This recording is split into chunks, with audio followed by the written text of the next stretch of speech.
Hello and welcome to Layback with Betfair. I'm Tom Haylock with Luke White. Another massive weekend in racing, as it always is. Another massive week in racing, Whitey. It's been a huge one. Welcome you in. How are you, mate?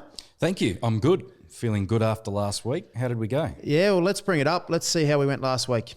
The best back of the day is Duas. Yes. Yep. I think it's a great price around that $3.50 mark. I'm more than happy to be with best horse in the race. The front man each way for me, and I'm having something on number 5, Imaging, off that trial, flies fresh as well. So that's my best play. Last week was a long wait for the punters, wasn't it, for us? It was a bit of a sweat. We spent about 10 hours diving into the Rose Hill only to get pushed to a Newcastle Monday meeting. We copped different distances, different conditions, but congrats to the Newcastle Race Club because played quite well. Best track in New South Wales. Yeah. It has to be. Yep. Well, that's a big props from you. Interesting one. Like, Fangirl was a much better chance at Newcastle. Yep. On the firmer track. I don't think she's a wet tracker. Taxu would have won, I reckon, if it was at Rose Hill. So the change in tracks changed a few things. I was pretty keen on Hinged, but I actually ended up backing Fangirl, saved on Hinge with the change of tracks and the dry track. But our lays are going all right. Lays were good. My best Duas gave them Windburn, which was very good. Very good win. Where that ends up, I think the world is an oyster. Sword Point. I think they're going Sydney Cup. Sword Point, mine went down. Yours went down. Our Playboy, which is great. Bit of a clean sweep there. We've got to keep the momentum going. Had Ana Vista as well. Yeah. Got beat. We'll cover a fair bit of Bendigo this week, just in case we get a little bit shafted by the weather again. But we're certainly going to look at the main races up in Sydney. 4 Group 1s at Randwick, first day of the championships. We've got the Golden Mile at Bendigo. Good meeting. We'll touch on all that. You introduced a new segment, Whitey, this week, because you've been a bit grumpy this week, and you're bringing in a segment called the Lay Bin. Lay Bin, You've been whinging all week. You're not happy. What's on your chest, mate? No, come on. the Lay Bin. Therapy. I thought, well, maybe this will highlight lay betting a little bit more. Right? So I'm gonna put things in a little lay bin. You can't get out of the bin until I say so. And right now, the first thing I put in the lay bin is the Sydney weather. Now, before all the Sydney people jumped down my throat, here we go. I had to live in Sydney, believe it or not, for 18 months or so. You poor man. And all you copped was that Sydney was better than Melbourne. Sydney was better than Melbourne. Well, we can't even get on the track up there. I've put the weather in the bin, and that's where it's going to stay until I get a full meeting on a good 4. You think you'll be waiting till November, December, I reckon, mate, till we get a good 4? Speak about grumpy, though. There's been a few things happening in the media, racing media, one of them being pony racing. Yes. And you've got a bit of an opinion? I like pony racing. Nothing wrong with what happened on Friday night. Obviously, the Group 1 meeting, the pony racing, everyone enjoyed it. Nothing wrong with that at all. But more so the opinions of a few people on various channels saying that they didn't like it and how much criticism they copped, mate. It was amazing. Like, people encourage opinions in media and racing media, and someone provides an opinion and they get personally attacked, which I don't think's great. There was a bit of media pile-on. I don't think anyone's losing sleep over other people's opinions or whether they didn't like pony racing. I thought it was a bit much, the pile on saying they get sacked and all this kind of stuff. Like, who cares? I don't really care what people think about pony racing. I think the concept's good. So you're putting social media feedback in the bin? In the bin. Oh, a little bit. Well, I like my social media, mate. Okay. But I'm a big fan of the pony racing. Like, the kids at Auskick get to go on the MCG. Great, isn't it? Yeah. So why can't you rip around like Winks around? That's just... You got to make kids' dreams come true. They've got to aim big. So I'm all for the pony racing. I think we both agree, and I'm not sure those potting it. I think they probably copped a bit of feedback, and rightly so. But when it gets personal, when they think they have to lose their job over providing an opinion on something, I think it's going a bit too far. But anyway, let's head to Bendigo. Not Group 1, but Golden Mile Day it is. Bendigo, we're on a good 4, which is great to see. Rail in the true, 22 degrees forecast. Weather fine. I can't wait to get stuck into it, Whitey. The Vobis Gold Rush, a rich 2-year-old race, kicks off proceedings, race 3. Number 1, Charlemagne, he's favourite, $4.80 at the moment. You can get $6.60 on Betfair at the moment, amazingly. You can lay at $6.80. You are with this horse. Yeah, well, at time of recording, obviously, it's open favourite, so that's where we're going to focus on this Chevalea colt. Not really a race we would normally rip into. There's a lot of first starters, unexposed form, but we're up for the challenge. Charlemagne, big spruik horse first up. SP odds on. and was supported, and it was an incredibly testing debut, I would have said. Raining sideways that day, had to lead them up into it. It was a genuine heavy deck. And, I mean, when you look at it, we get better conditions here, so we might actually see the true potential of the horse. They've obviously got a big opinion of it. Let's roll the dice form is super form. I'm going to make an argument for that later on, regardless. But I'm super keen to see what the market does, and maybe it's already telling a story. 480 open average fix, 660, 680 on Betfair. I feel like I'm happy to monitor the market and even the in-play market, but I think that is more than a fair enough price for a horse that SP'd odds on a heavy deck. I think the punters will gravitate to it. I'd be shocked if it starts that. I know there's one from the jump outs that you want to point out. Yep. I also saw it, but I'm on the backside of this colt, and I wouldn't be surprised if it firms a little bit. It's interesting with these kind of races. Obviously, the corporates open at high market percentages. Probably they keep a few safe. They don't know what the betting's going to do, so pay close attention. Maybe that's why we're getting 660 about Charlemagne here. But as you said, I like the chances of a Nick Ryan trained horse in Don't Change. Now, he's had 2 Flemington jump outs. Both have been good. He's drawn wide. I think he can roll forward. I'm with him here. I think Charlemagne's vulnerable. Now, how much as that heavy 9 run taken out of him? He was well beaten there. He got thrashed. He beat a horse called Red Rapid by a nose. That horse couldn't break a maiden at Ballarat the start prior. Something had to run second. I can see the winner's good, but he got beaten a long way. So I'm happy to take him on, and I'm with Don't Change here in race 3, the Vobis Gold Rush at Bendigo. Anything else you want to add there, mate? No, I completely agree. Don't Change. I expect it to be backed. I think it'll be a bit leaderish too on the good 4 at Bendigo, especially early. So I think that horse will roll forward and be mighty hard to beat. Don't Change. Race 5, the Bendigo Gold Bracelets, and a horse here that I'm against is favourite in La CHEVALEE. Mm-hmm. She's going well, Whitey, but I think she's under the odds here. She might be my lay of the day. We'll find out a bit later, but I think Vespertine's probably. Firstly, I don't think La CHEVALEE starts at race time. I don't think La CHEVALEE is favourite. Yep. I think the likes of Vespertine, a couple of others, Cirilio Miss might get backed into favourite. Vespertine beat Alba Anavisto, who's beaten a half length in a Group 2 on Monday. That's pretty good form. Horses run some exceptional sectionals this time in, and the fastest 6, 4 and 2 in all runs this campaign, aside from when she was beaten by Anavisto.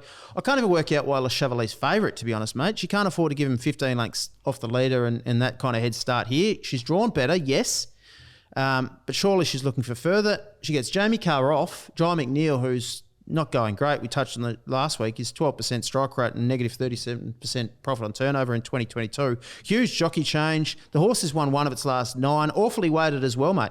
Set weights and penalties, 79 handicap rated, giving only 1 kilo to 88 rated Silent Sovereign, only 3 kilos to No Effort, who's 101 rater. Gee, I can't come into her as favourite, and I'm fascinated to hear what you're going to say about her. Yeah, that was a good argument. That was probably your best of the 4 episodes, to be honest. You're finally lifting a little bit. Like you said, though, when we were doing the form, I didn't expect this to open favourite either. So you're with me? No, I thought it'd be Vespertine or Cirilio Miss as well. But here we are. We've got La CHEVALEE. Fantastic first up run when Carr steered her from a mile back to scream home at Sandown. And I can see that she ticks plenty of boxes for the back punters. I mean, she has run over the distance 4 times and never missed the place. Fresh stats are brilliant. She was in New South Wales last prep, and the SP profile there was absolutely elite. I think she drifts a bit, though, if you are going to back. She also needs the speed on, but No Effort's an interesting one. Mm-hmm. It looks like an interesting setup to that. I wouldn't be surprised if that does provide the speed that she needs. You could argue she could be a better horse with a sting out, but I think you can run a very bold race here. If I'm backing, I'm waiting to closer, and I'm also going to monitor the in-play market because, like you said, it's get backer, what's the track doing? But it's very easy to make a back argument for because she's incredibly inconsistent. Yep, No Effort does look the speed, and those trading in play, you probably get better about or shorter about No Effort, and you can lay and cover off a bit in play because she looks the only leader. No Effort, she's well weighted as well, but she doesn't win first up. let's head to the Bendigo Guineas here. A horse that you had to lay last start, and gee, she got close in Cardigan Queen in the Bendigo Guineas, the 1400 metre race. $2.80 fixed odds, about the average price there, but you're getting close to $3 in a lay of $3.10 about Cardigan Queen here in the Bendigo Guineas, and you're with her. Yeah, you know how I was pretty confident on Jewess last week? Yes. This has got very similar vibes. Very similar vibes. I drew the lay card, like you said, on this one last start, and it was a sweat, so I'm throwing that job to you this week. Good luck, Tom. I'm on the backside here. The horse is absolutely airborne without winning those last 2 runs. Clear room last start, and it beats Fortunate Kiss. And before that, goes very, very close to Barb Raider. That's the A-grade form for this. I haven't backed many Harry Coffey runs recently, but looking back through it, he's been going okay the last fortnight. But the last fortnight. Yeah. Big sample size there, Waddy. Yeah, well, come on, mate. I'm a data man. I think that works here, though, mate. I think what works well here is this grade will allow him to sit off them outside in a little clear air, round them up and hit the NOS button, I think. She should not be finding any hard luck story in this race. Should not. I thought Chartreuse could be an improver, but for me, she is a bet on. Oh, very bullish, mate. Very bullish. Yeah, nah, she's a bet. Good luck. Good luck. Well, is she a bit of a non-winner, mate? You'll find out if you lay her. 222 16122. Likes a second. She always finds one better. She does need things to go away. Where does she get to from the barrier? You touched on that. I'd much rather John Allen on board than Harry Coffey. Now, Harry Coffey's, that's a negative jockey change for mine. He's riding at 11.9% the last 12 months, negative 23% profit on turnover. It's not too bad, but John Allen going off, say... he obviously doesn't get all the best rides, though. But that's why the strike rate's low, but that's why you got to look at profit on turnover, mate. You can't just look at strike rate. I look at it every day. I can see it's just going to be hard to beat, but yeah, just that price for a get back with the jockey change that doesn't win, 280. You're a brave man, making her a very confident bet. I'll get $3+ on the exchange, and it's the best bet of the day. Oh, bang. All right. Look forward to hearing your thoughts a bit later about your best and your best lays. Race 8, the listed Golden Mile, always a great race, and I can't wait for this race. You've got an easy lay here, easy case to make against this horse. Cherry Tortoni, we're talking about favourite, $4.60 at the moment, average odds, Betfair $5.40. You can lay at $5.70, and that's what you'll be doing. No, thank you, ma'am. I don't care how much you point out to me the positives. Here we go. Of this horse. I'm not doing it. I wouldn't back it. Yeah, you have to be a brave man. Yeah, okay. It's gone huge last start. You'll bring that up. Everyone will talk about it. Yep. Twitter will talk about it. Gone huge. Ran huge data. Does that regularly, mate. It may be down in class. It's a non-winner. There weren't enough pages in the data and form guides to find the last time it won. Like, I couldn't scroll the mouse that much. 2 back, it couldn't run past the now very fit Crosshaven. With Crosshaven and Holbein in the field, it should get speed on, which it needs, but I give both those a chance. If there is any type of leader bias, he's in a world of hurt. I just mentioned those ones, but Ironclad and Zaydani in the race, I give them chances. There's a list of horses capable of running a bold race who will be in much better spots than it. I see no value in this as a betting proposition. If this is your main bet of the day, I query your thought processes. One thing a pro punter told me Can you settle down, mate? Making me uncomfortable. One thing a pro punter told me about 5 years ago, which is all I've kept it with me this whole time, was the best bet is knowing when not to bet. Yes. And this is exactly that. There is no value in backing Cherry Tortoni in this race. Now, you said Cherry Tortoni is a non-winner. I reckon you'll turn into a non-winner with those kind of arguments, mate. This horse, as you said, absolutely flying. He ran the third fastest final 200 metres of the day last start, 11.6, only better by those in the 1,000-metre race. So that's a superb effort alone. It was a moral beaten. His last final 200 there, it was faster than Cascadian, who was enormous in an All-Star Mile, Zaki, and I'm Thunderstruck, who's almost favourite in a Doncaster. Distance. He's yet to miss a place over this distance. Oh, he can place. The shoot start over the 600 metres is perfect for him as well. It's the shoot start, long run of the first bend, big track, Bendigo, gets all favours. He's got to be a huge chance here. You missed a horse that I'm pretty keen on this race as well. In I'm Superman had an enormous trial the other day in Sydney. He was very good in Apollo. Beat Very Elegant and Jewis in that Apollo, mate. Dry track, 1,600 metres, barrier 5. He's my bet of the race, but I'll be saving Cherry Tortoni. I think he's absolutely airborne, and I don't want to lose if he wins. He's airborne. Did you just say that? I did. That is worse than you calling Superium's race last week a good sprint race. Yeah, true. That is worse. How's Superior turn it up too? Spare me. Like I said, the horse should go close. It's graded to do that, but there's no value in it. And that's what this is about. Do you get better in play? Next. Do you get better in play, Guardian? Yeah. All right. Race 9, benchmark 100, 1,400 metre race, corner pocket.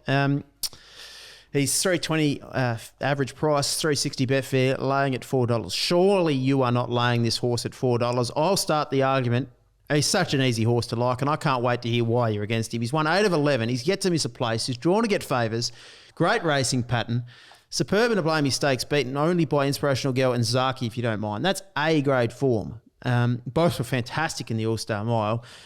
No doubt you'll be going the Will Price angle. Yes, that's a little bit of a concern. He's not going great. The market will take that into account if it hasn't already. This horse is a great bet. He maps perfectly. He'll roll forward. He doesn't have to lead. He should find a great spot on speed. 1,400 metres, last race of the day. Jockeys won't care. They'll just let him go and he'll waltz home. And I think he's a good bet to finish the day. 360. I'm taking it. Let's tell the truth. The only reason why you're fired up this week. The only reason I have to argue for this is because you were picked like, every other one? Luke, let me pick pocket. I want to pick pocket. And I looked at it and You I'm like, picked every race except for one. and I looked at it and I thought, how am I going to knock this horse? Handy race to come home with though, here at Bendigo. I've honestly found it hard to find a lay argument. I'm just going to dribble. Someone on Twitter told me I was dribbling the other day, and I will dribble. I'll dribble again here. It brings the A-grade form lines. One of your fans? And one of those no-namies. A-grade social form media. lines. It drops back in grade, and the distance looks perfect. So it's like, how do we get it beat? And now you mentioned it, Will Price. Will Price jumps on board. Now Here we go.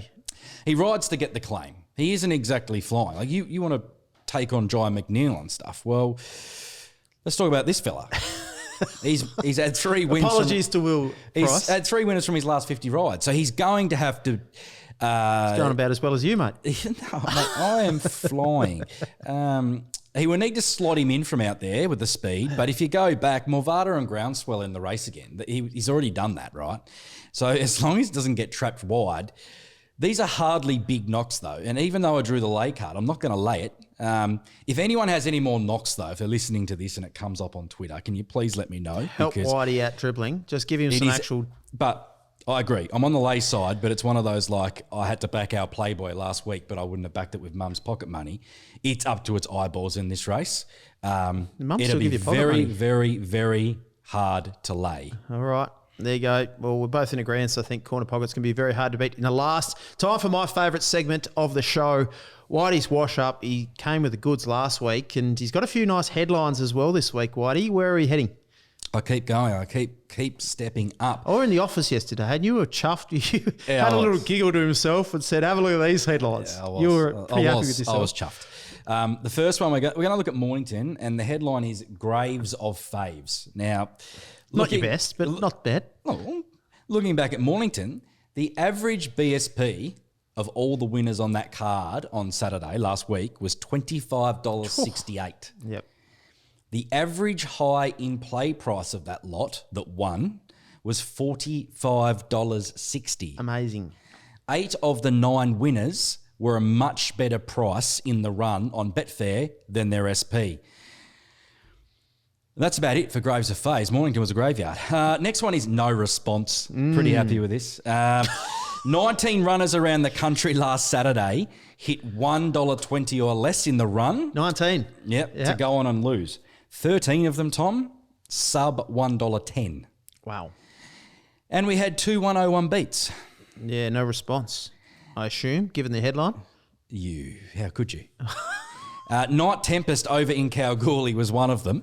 And the other was the dreaded upheld protest for sharp response. So Jungle Magnate layers and sharp response backers were non-responsive. I was a sharp response backer. You were. You messaged me saying, gee, I hope this protest doesn't get upheld. I was nearly not going to show up to the show this week, but anyway. Maybe that's why you're so grumpy. No. Next one, last to finish off, Monday Fun Day. Looking back at the transferred meeting to Newcastle, 5 of the 6 most traded runners by volume on the day lost. Yep. Jewis obviously destroyed the opposition and was the most popular with a 330k hold. That's good for a Monday meeting. Like obviously that probably could have been 600,000-700,000 should it have been Saturday in Sydney, but that's still good for the Monday. But the most surprising thing for me there was the trust by the punters. It never went higher than $3.60 in the run. Jewis. Yeah. That's And amazing, isn't it? I'm quite surprised by that. Yeah. I said to you, I caught messages from people in the run saying this is dire at the 800 or whatever. I was sweating. Sweating profusely off my forehead. But yeah, that was a great weekend of racing. Like I said, we had to sweat it out to Monday. But, you know, back it, lay it, trade it, change the way you bet. You heard it here first. Oh, love it, mate. Love it. Let's head to Randwick. I can't wait for this. 4 Group 1s, first day of the championships, mate. No doubt we'll be on a heavy 9, heavy 10. Hopefully they get through the meeting. Rail, true, 19 degrees and no surprise showers are forecast in Sydney. Your the lay bin. Let's get to race 6, the first of the Group 1s, the English Sires. What a great race it is. 1,400 metres. FIREBURN, the favourite, $2.40. You can back her at $2.68, $2.70. Lay her about that $2.75, $2.80 mark on Betfair. That's something I won't be doing because she's a great bet here, FIREBURN. 14 horses have done the Sires Slipper double, mate. Hasn't been done recently, but Piero did it back in 2012. This horse smashed the line in the Slipper. She was enormous. I don't know how you can make a case she doesn't get 1,400 metres. She'll find those better. How does a horse come out of the Slipper and beat her off that run? She was put through the fence. She recovered. She traded a huge price in play because I know you're going to say back her in run because she's a get back marker, yada, yada, yada. No, I'm not. She got put through the fence, mate. Final 600 metres, 35.24. Ran a second quicker in the final 400 metres than most other horses. I think all bar 2. That's a huge performance. She was pulling away over the 1,200 metres. She's a line chaser. She's won 4 in a row. She hasn't done anything wrong, and I just think she wins again. She's an absolute swimmer. I don't mind the barrier. She will be mighty hard to beat in the English Sires, and I love her. No, that's a great argument. One of those ones. I don't want to get splinters sitting on the fence here. But it's regular for you. But it is regular here because you chose all the easy ones. This is the only horse that I was keen on, and I told you. You chose all the rest. No, but like you said, how good was it in the Slipper? Enormous. We were there and watching it live. It pulled away for them. It got the gap, seas parted, heavy deck, whooshka, and to say, 1,400 suits it more than most in the field on these conditions. It's hard to make a case for many of the others. I mean, especially the Colts. She loves the wet. She put up a PB in the figure in the Slipper, and it looks like conditions will suit. So how does she get beat? Well, bad luck. Where does it get in the run? Does it get pushed wide from out there? The Slipper was a target race and she peaked. Can she peak again? In the Slipper, it was a huge drift late in the betting. Even though it was on a wet deck, that quite surprised me, especially on Betfair, didn't it? Yep. Maybe that was map related. They thought she'd have too much to do, which was interesting. So, like I said, massive drift, and now here we are at a pretty short quote. The hardest part was trying to find something to knock her off. And when we both found one that we might. Well, yeah, I think I was hoping they missed show court in the betting. I thought we might get like big odds, but we're not. Haven't at all. I think the X factor in the race, though, and if there was going to be an upset, could be the lightly raced Let's Roll the Dice. Yep. It looks green as grass. You go back and watch its first couple of races. Green as grass, this horse. Looks very progressive, upside, and loves the wet. I think it'll run a race at an each way quote. Not hard against FIREBURN at all. I wouldn't be surprised if she wins by 2 or 3 lengths. But looking for value, I thought Let's Roll the Dice could be one of them.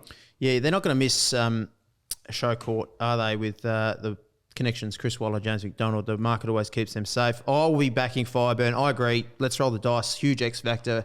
The Melbourne grounding as well has had no issues working. Obviously, some of the Sydney horses might have had issues working and getting their fitness up on the genuine wet tracks. So let's roll the dice. It's a good X factor. Looked over the odds for mine. Clear second favourite for me, and I'll be backing both of those two. Let's head to the Australian Derby, Hitotsu. This is a fascinating horse. There's a couple on the Randwick program that are very debatable. Hitotsu is one of them. And 360 favourite, 380 on Betfair, $4 to lay. And you're with him? The argument's easy. For him? Yeah. Yeah. Oh, yep. He's a freak. Yeah. He's a winner. He's a winner. He's a line smasher.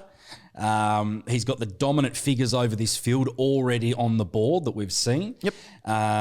From what I've looked at, a lot of the field are going to have to improve 5 or 6 lengths to even get near it. John Allen is on board, who won the race on Explosive I told Jack you that, yeah. last Thank year. me for that. I was making your argument for you at the office yesterday. Both the jockey and the trainer knows how to win the race, and the stable's flying, so I don't doubt their placement of this at all. Interesting one is the New Zealand horses do love this race. Yes, I gave you that stat too. No, I knew that, mate. New Zealand horses love this race, so let's see if money comes for them. They won 6 of the last 14. And Murray Baker's won 5 of those. Yeah, he loves it. So, and there's been some early money for a couple of them. So, so let's see if we can get this top price about Hitotsu when they overback these New Zealand things. The heavy deck is a question.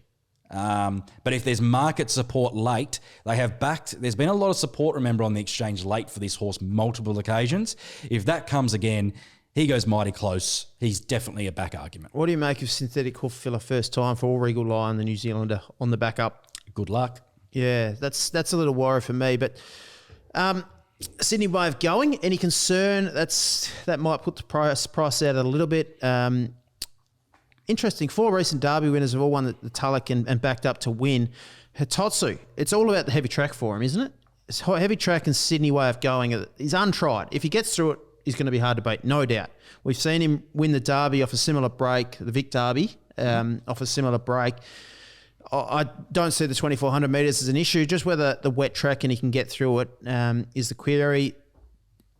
The Victoria Derby ATC double in the autumn when it's run. Dulcify and Mahogany have done the double. Pretty handy horses. Is Hitotsu in that kind of grade? Yeah, it's purely about the heavy track for me. And if you don't think you'll get through the wet, you could lay him at the $4. But, gee, it's going to be hard to beat. It's a deep race. Horse on the quick backup, fitness, swimmers in the race as well, like the New Zealand horses. They are swimmers. Regal Lion might be one of those, although his best form actually is probably on top of the ground, but he was good last week. Forgot You ties in. He hasn't beaten Hitotsu home any time they've met, but he's always close. And speed as well. There's not a huge amount of speed in the race. So interesting to see whether he handles the heavy tracks, but that's why you could potentially lay him. Now, he's divisive. This next horse in the TJ Smith is probably the most divisive horse in the country. I don't know why. He's becoming a lot more consistent than he used to be, but we had a Twitter poll. Whitey, you want to talk us through that? Yeah, we put up a Twitter poll because we thought it would be similar to the results that we got, and the results were basically, as it ended, the Twitter crew were happy. 51% were happy to lay, 49% back. So with Nature Strip we're talking about. With Nature Strip, sorry, that we're talking about again. In the TJ. What was the poll? 51% laying, 49% backing. It's basically a 50-50 split, right? Wow. And at he's the moment, 280. At the moment, $280, $3 on Betfair about that. Quite a few votes, a few people chiming in. Some good commentary. Yeah, at Reece Wallace comes up and goes, I doubt whether the old champ will stretch out on the heavy 10 again, so lay for me. Dean Watling says, flat second up after a huge effort first up. 4 weeks between that run, now back to his best.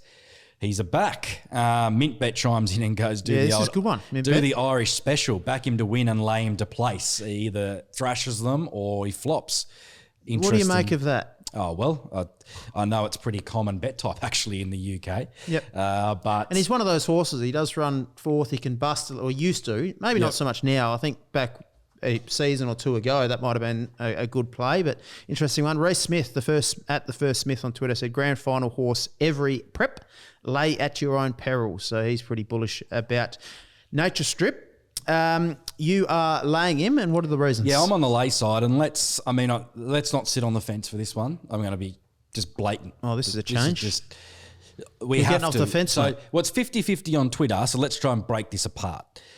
I am not falling for the best sprinter in the world back me as favourite again. Oh, I'm not. On a genuine heavy track again, Eduardo You're genuinely against it, eh? he has simply had his measure. He's had his measure.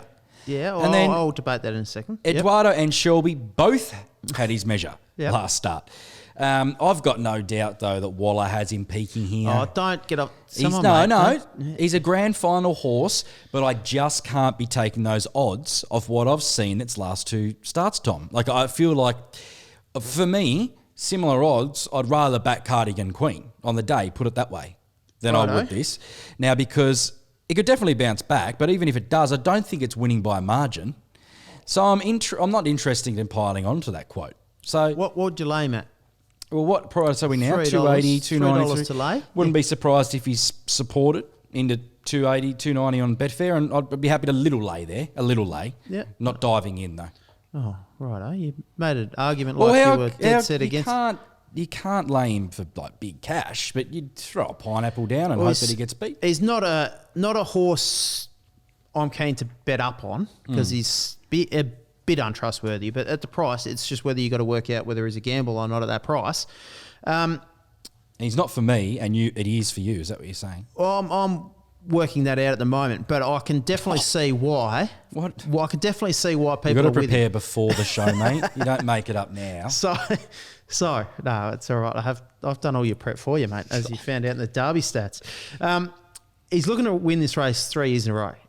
As Reece Smith said, grand final horse. Yep. He's won this race 3 years in a row. He was beaten by Eduardo in the challenge last year before he came out and absolutely walloped Eduardo in this race last year. He won an Everest peaking. What more can he do? He gets up on grand final day. Chris Waller knows the horse so well now. That's what he does. I don't care about Eduardo beating Nature Strip in these 1,000, 1,100 metre races when it's not grand final day. Eduardo can do that. He's a bully when Nature Strip's not right. When Nature Strip's right and ready to go, he just beats him. It's as simple as that. He beat him in the Everest. He beat him in this race last year. He's 5 versus 4 against him, but in all the grand finals, he's beaten Eduardo. So he beat him first up even. So I can't see why he's not favourite. As in, I think he starts favourite. I think he's deserved favourite.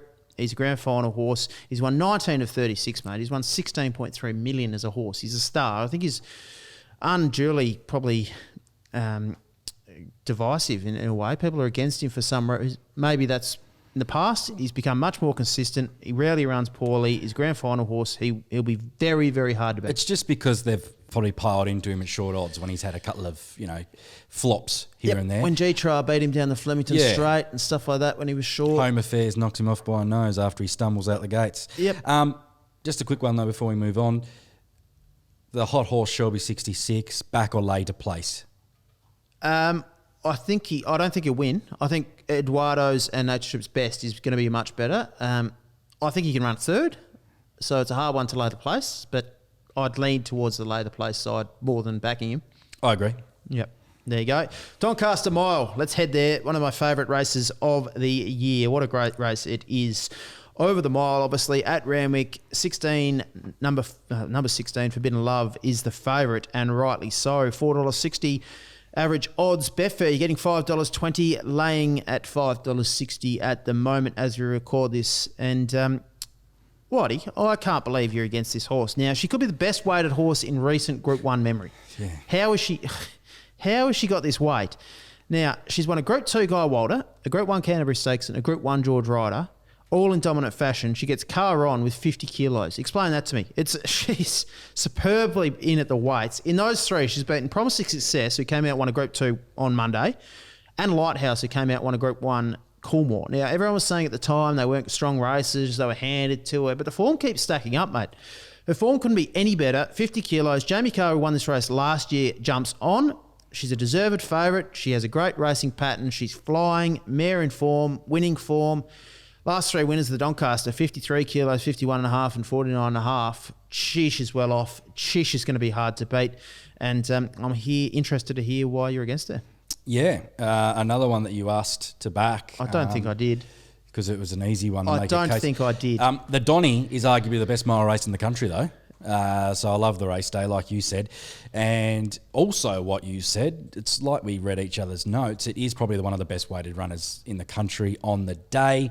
Group 1 history. Yeah, that's big. But Jamie rides, won last year, like you said, and the wet deg is absolutely her go. So, what can test it? What can beat it? I had a look. If Private Eye drew a gate, I'd be quite keen to back it each way. Don't worry about the wide barrier, Private Eye. Don't worry about the wide. I don't mind that at all. Wide barriers, Randwick Mile, wet track, I don't mind at all. Well, it will peak you. It's absolutely 100% peaking it will. you. I'm Thunderstruck has only been on a heavy service once. Yep. That will probably be most people's question marks. If you go, that was on its debut run. Yep. SP'd, odds on, and it won in a cakewalk. So I think he handles it. I think that'll be okay. For me, You haven't given me any negatives for me. No, I'm just trying to get a beat. Yeah. It's the best way to horse on the day, so I'm trying to get a beat. For me, is Banker's Choice definitely going to run? It'd probably get a run. I would assume that Hungry Heart doesn't run. And Well, that's what we're assuming right here on a Thursday. If it does, it's the knockout chance for mine. Tom? Yep. It is. Big odds. Down to that 50 kilos. Yep. Now third up on that heavy deck. I will be giving it a cheer. Forbidden Love, extremely hard to beat, like you said, Tommy. But what price do you reckon it'll SP at? So 460 average odds fixed. It's now 520, 560 on Betfair. What do you reckon it'll end up at? 540.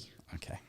No, actually, I reckon it'll be 460. 460. I reckon the data guys, the weight guys might. And if the track is wet, genuinely and choppy, wet, yeah. Now I'm Thunderstruck ties into Cascadian.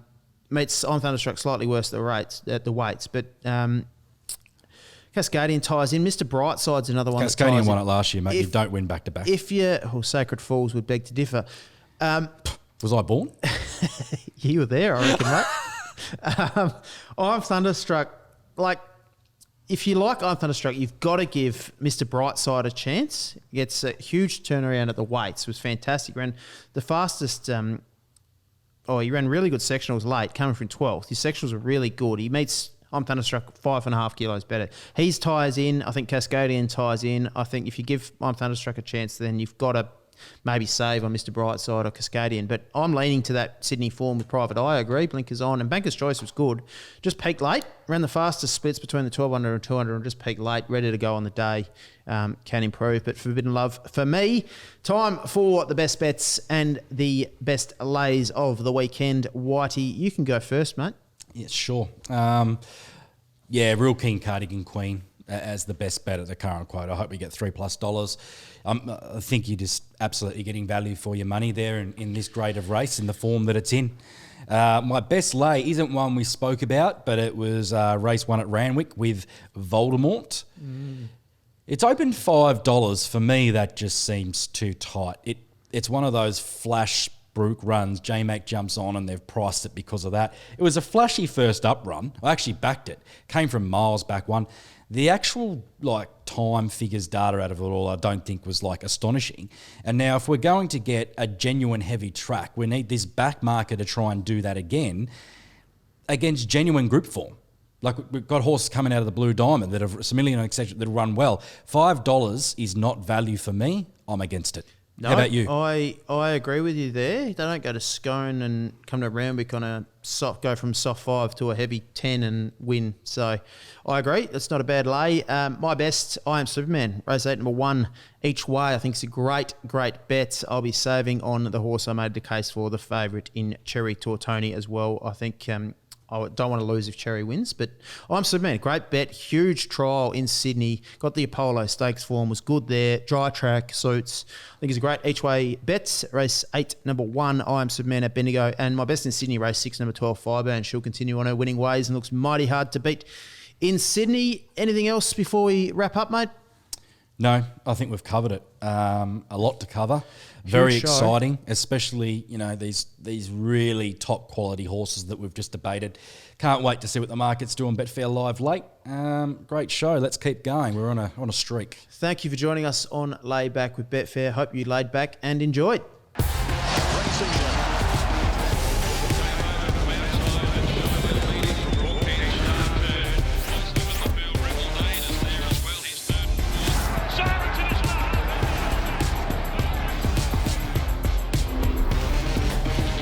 Gamble responsibly. Call 1-800-858-858.